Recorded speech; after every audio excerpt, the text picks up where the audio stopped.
Oui, les deux. Mais le premier film, là, c'était...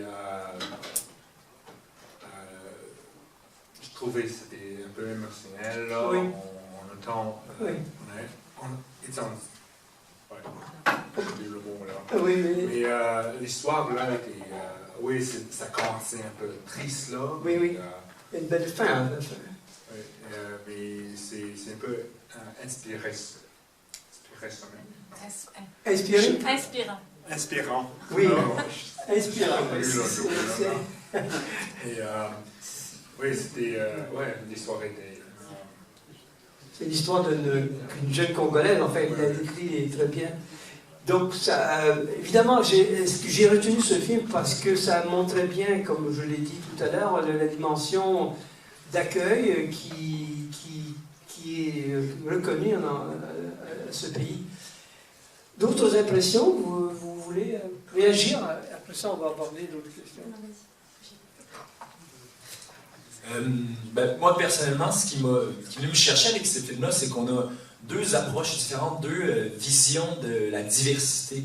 Dans un premier temps, on avait la diversité si on veut, des origines, des gens qui peuvent composer le Canada. On avait une histoire fort triste avec un message joyeux à la fin de quelqu'un qui vient de très loin pour venir en terre d'accueil, comme vous l'avez si bien dit. Alors, on a à la fois un beau message, une histoire un peu plus triste, et dans le second film, on a une autre sorte de diversité, la diversité des milieux socio-économiques, qui en soi montre un Canada qui n'est pas nécessairement complètement égalitaire, mais qui illustre une idée de l'Université Laval, de la Faculté d'architecture, vers l'inclusivité, vers l'appréciation de cette diversité-là des milieux socio-économiques. Ça vous parle, ça? Et je trouve que... dites-moi, vous étudiez en droit, en Sciences Po, je crois? Moi, je suis étudiant en droit à la Faculté de droit de l'Université Laval, justement. Donc, justement, la faculté de droit, alors ça doit vous parler. Donc. Ça vient beaucoup me parler, puis je dois constater, malheureusement, quand même, que c'est un problème qui n'est pas nécessairement si bien adressé que ça, la diversité des milieux socio-économiques au Canada, au Québec, où est-ce que je me trouve. Puis c'est ma ville, Québec, je l'habite, et surtout Saint-Roch, ce coin-là, c'est... Donc vous avez reconnu des... C'est une belle initiative, mais il manque de politique publique. C'est ça que c'est intéressant. Voilà, on aborde un peu là. Tiens, et vous? Mes premières impressions en France. Moi, je suis arrivée au Québec, j'avais 8 ans, hein, donc... ah oui, mais en France? En France, oui. Mais en fait, je fais juste un peu le comparatif. Oui. Alors, c'est intéressant. Hein. Alors, comparativement au Québec, lorsque je suis arrivée à Paris, j'ai trouvé des gens souriants, quand même, étonnamment. Oui. Et j'ai un très bel accueil. Les premiers mois après, ça a changé. Qui ça a changé? Je trouvais plus que les gens étaient aussi souriants qu'au début. J'étais moins émoustillée par toute la beauté architecturale de Paris. Oui. J'étais moins impressionnée. Donc, oui. Voilà. Oui, quoi? Moins impressionnée. Ça a duré Mais disons que la lune de miel a pris fin. Moi, ça fait près d'1 an et demi que je suis en France. Et je suis déjà venue à plusieurs reprises. Ah oui, d'accord. Oui. D'accord. Donc, oui, vous pouvez aussi évoquer votre propre parcours. D'autres impressions à chaud de vos premières images de votre installation en France, même si je suppose que vous êtes venu déjà par le passé. Est-ce que vous avez des souvenirs particuliers qui sont rattachés à vos premières impressions? Non, pas vraiment. Pas vraiment. Bon. Et vous? Non? En anglais? Yeah, we can do it. You can say it in English. Yeah. We try to translate. My English is not so bad, but you have some of your friends will translate. Go ahead. You were asking me my first impression. Yeah, yes, of Paris. So my first impression. Yes. Okay, sorry, so I only speak English. Yes. On va traduire. Voilà, très bien. So my first impression of Paris with the architecture is much different. I come from Toronto. Yes, but you feel not the architecture. Oh, but feeling. Imagine Okay. you're feeling. Yes. My first glimpse. Okay. Yes, because of course it's beautiful and so on. So we know that. Fulvio, traduction. Ouais, Oui, oui, on va faire. On va le faire, on va le faire, Michel. Simultanément peut-être. I will do it later. So my, Ah, allez-y. Okay. Yes. Okay, so my feelings coming to Paris. Well, one, Les sentiments non as a English speaker, it was comme une very petite intimidating walking around and seeing only French speakers, and it was intimidating. But I find the Parisians are much more. Oh, it's a nice word.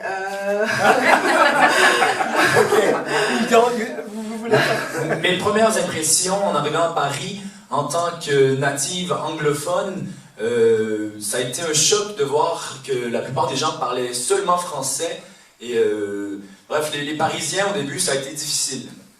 La question que je me posais, et cela donc c'était suite à un entretien donc, il y a quelques années, pourquoi vous avez choisi Paris au lieu de New York, par exemple, Londres, ou bien d'autres villes, ou bien des villes francophones, Bruxelles, par exemple? Pourquoi Paris? Mais moi, je dirais que la première fois qu'on m'a proposé l'échange, j'ai vu Paris sur la liste et tout d'abord, il y a un peu comme vous dire que les auteurs, il y a un romantisme attaché à cette ville. Oui. On la lit, on la voit sur le petit écran. Paris, c'est la ville de la Révolution française, des droits de l'homme. Il y a un profond romantisme, mais aussi c'est une ville qui est jeune, qui est cosmopolite. Pour Paris, ça bouge. Moi, je viens de Québec, mais je connais Montréal. Et, c'est un peu la cousine de Montréal, Paris. Ah, vous trouvez ça? C'est le même que je l'appréhendais vous êtes chez moi. Oui, et vous êtes satisfait? Vous êtes à moitié déçu? J'ai été satisfait. Il y a une offre culturelle à Paris qui est ça. incroyable, qu'on retrouve nulle part au monde. La culture est au centre vraiment de la vie. Oui. On va voir du théâtre pour 10 €, on va voir le cinéma français, pas hollywoodien, le cinéma vraiment français. C'est fascinant, mais il y a aussi peut-être des petites déceptions parfois. Paris, c'est pas seulement le même cosmopolitisme que Montréal. Ce soir, on parle de diversité. Pour avoir vécu au Québec toute ma vie, j'ai l'impression que la façon qu'on appréhende la diversité n'est pas la même. C'est quelque chose qu'on valorise davantage, malgré certaines dissensions toujours. Que j'ai eu l'impression qu'à Paris, il y avait, peut-être en France, pour avoir voyagé, pas la même relation avec la diversité. Je pesais mes mots quand même. Par rapport à l'emploi, par rapport à la place que les gens qui viennent d'autres milieux occupent dans la société. Comment vous la caractériseriez, cette différence-là? Est-ce que vous pouvez développer? Et puis peut-être vos collègues aussi. Vous pouvez développer cette différence que vous sentez là. Bon, il y a une façon d'appréhender différemment cette... J'ai pas envie de faire de généralisation, mais la pauvreté en France, j'ai l'impression la pauvreté a vraiment une couleur. Je veux peser mes mots, mais l'intégration de l'immigration en France ne s'est pas fait avec la même ouverture, j'ai l'impression, à un certain moment, puis ça fait en sorte que ça paraît dans les relations sociales. Si je pèse mes mots, je ne veux pas généraliser, mais c'est un peu l'impression qu'on a dans la rue, les gens, les Roms, c'est un peu inquiétant en arrivant. On se pose la question, c'est pas vraiment comme Montréal. Oui, on va développer ça, puis je vais vous demander aussi aux gens de réagir. Vous êtes votre... on a parlé des impressions, mais pourquoi Paris? Pourquoi Paris au lieu de Bruxelles, ou bien Genève, ou bien Lausanne? Moi, essentiellement, ce qui m'a vraiment guidé dans mon choix, c'est à l'école. Alors, moi, j'étudie à l'École Polytechnique Montréal. Oui. Il y a un programme d'échange avec une université ici en France, et à Paris. Et cette université-là offre des cours en génie automobile. Donc, c'était vraiment pour aller chercher un bagage de connaissances qui n'était pas disponible au Canada, parce que l'industrie automobile est très peu développée, par exemple, par rapport à l'Europe. Donc, c'est vraiment ça qui m'a incité à quitter et à venir à Paris. Et Paris, j'avais eu l'opportunité à 2 reprises de venir visiter dans le cadre de voyages personnels, et j'étais tombé en amour avec cette ville. J'étais charmé par les cafés, la vie ici, parisienne et tout ça. Alors c'était sans question pour moi, je voulais revenir, en plus d'aller chercher ce bagage de connaissances techniques. Et vous, bon, vous êtes déjà, vous avez, vous êtes déjà venu. Oui. En fait, je suis venue il y a quelques années parce que je rêvais de faire du théâtre et quelle meilleure ville que Paris. Donc j'avais intégré à l'époque le cours Florent. Et par la suite, oui. Oui, et donc par la suite, j'ai eu une bourse pour faire une maîtrise en journalisme en presse culturelle. Et parallèlement, j'ai eu une belle offre pour coordonner les communications des événements de la Maison d'édition canadienne. Oui, on va en parler d'ailleurs, on va parler de cette histoire, je demandais à M. Joannet tout à l'heure. Mais vous pouvez en parler aussi. Alors, mais vous, oui, alors pourquoi Paris? Paris pour son offre culturelle, pour la vie parisienne. Ça vous a pas déçu? Il n'y a pas eu cette déception? Ah non. Non. Toujours. Oui, non, je suis toujours aussi amoureuse de la ville, oui, définitivement. Bon, ben, très bien. Non, mais c'est toujours.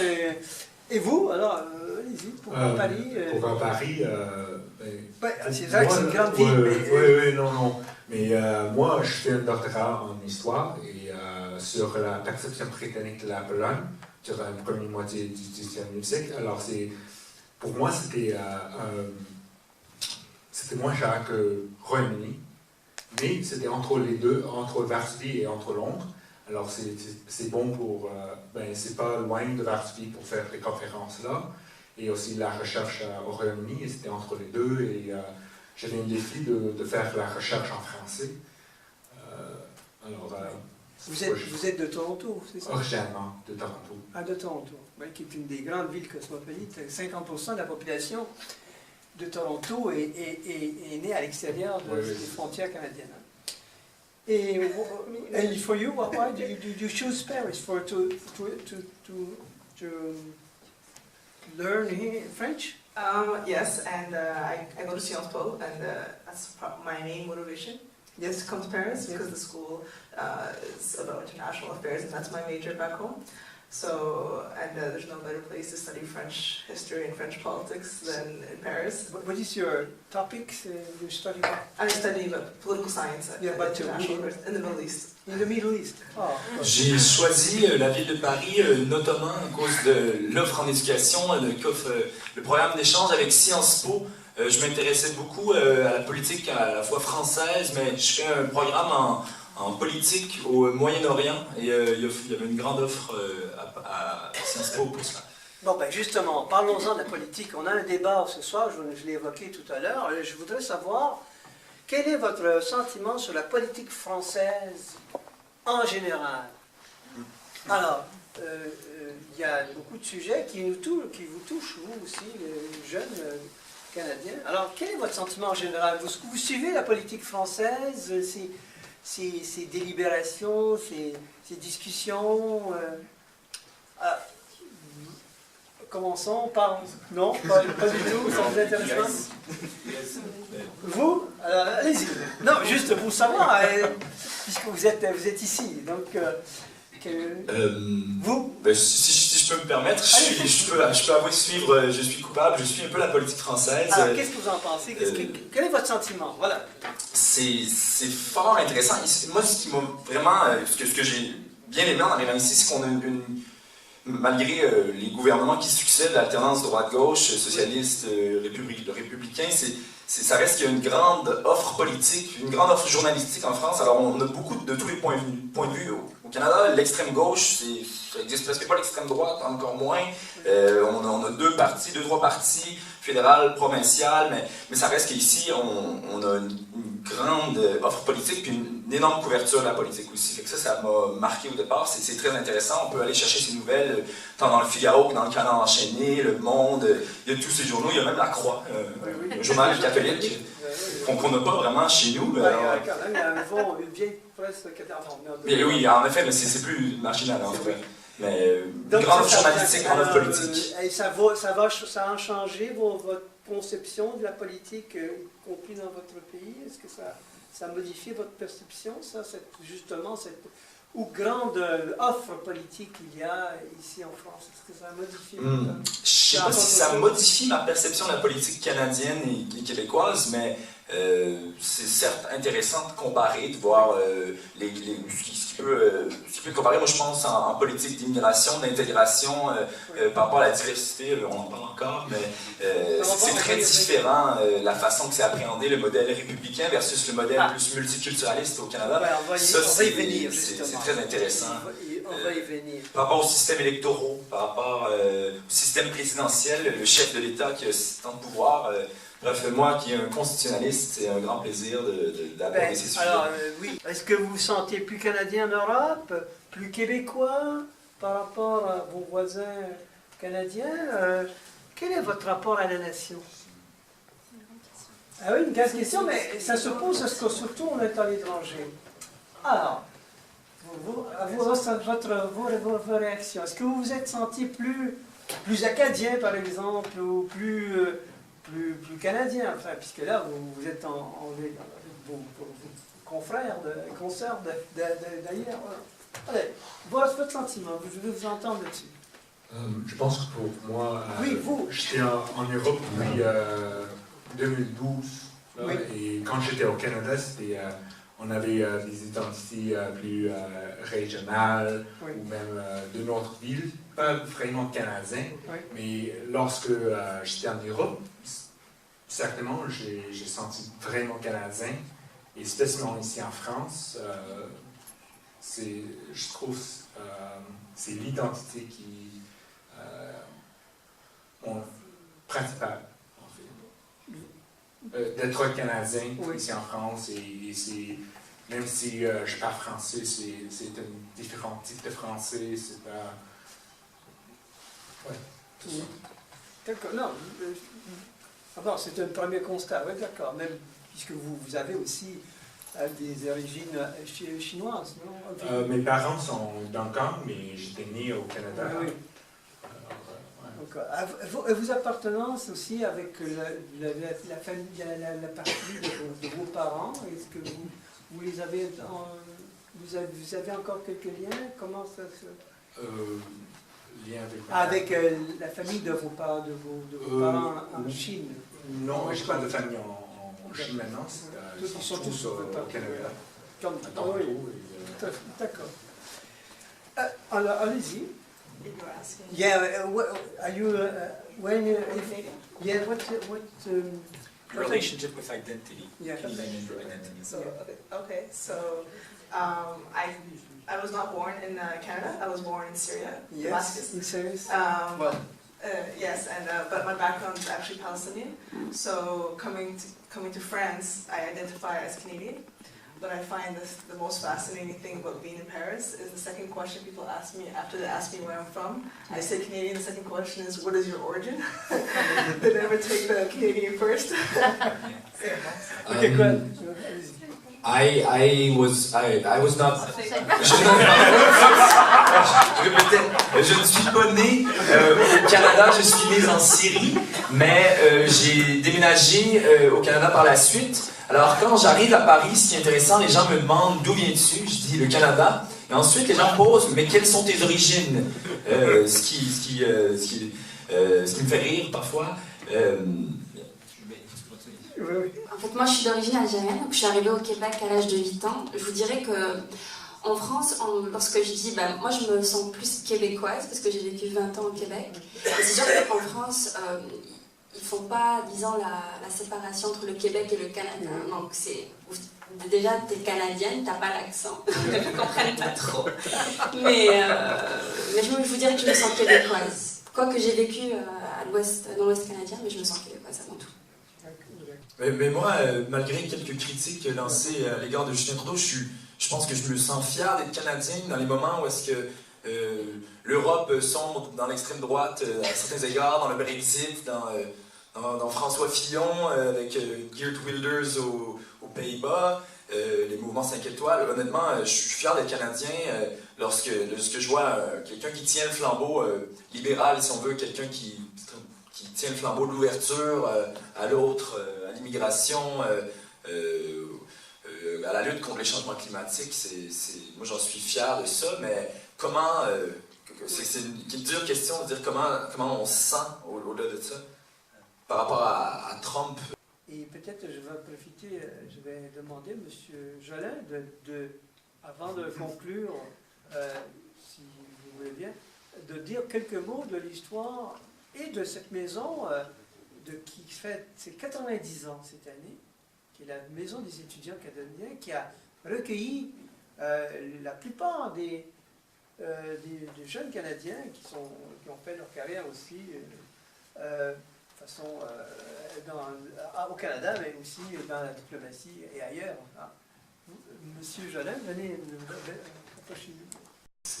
On n'a pas toujours tendance à aller dans le 93, dans le 92, on reste plutôt généralement dans le 75. Alors c'est bien de pouvoir se déplacer et de voir la vitalité qu'on consacre presque un mois à faire toutes sortes d'activités sur le Canada, sur sa diversité, sur ses expressions culturelles. Je pense en tout cas c'est assez remarquable et je vous remercie beaucoup de ça. La Maison des étudiants canadiens, la Maison des étudiants canadiens a effectivement 90 ans. C'est une maison qui